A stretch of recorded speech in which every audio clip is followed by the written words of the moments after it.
Bonjour la famille, j'espère que vous allez tous bien. On se retrouve aujourd'hui pour parler du deuxième potentiel qui est bien sûr le potentiel d'action qu'on avait annoncé dans les phénomènes électriques. Après avoir fini le potentiel de repos,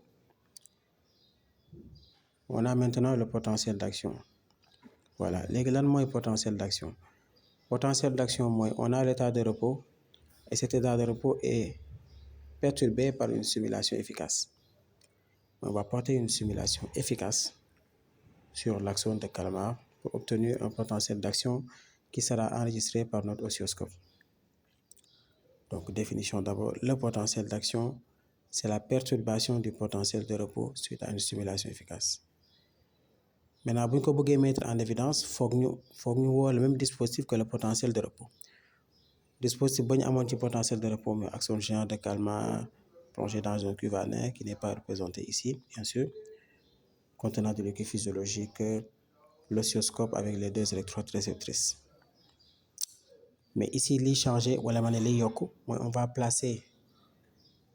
va porter bien sûr des stimulations efficaces à la surface de l'axone par le biais des électrodes stimulatrices ou excitatrices.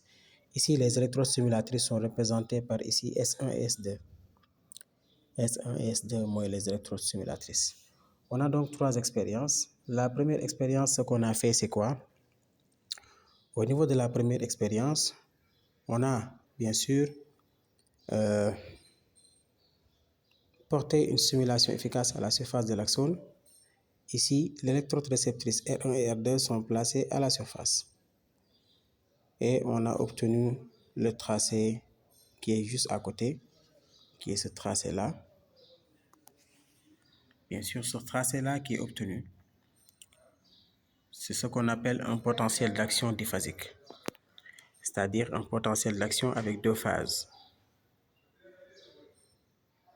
Comment on a fait pour pouvoir enregistrer ce tracé-là? Ce qui s'est passé, c'est simple.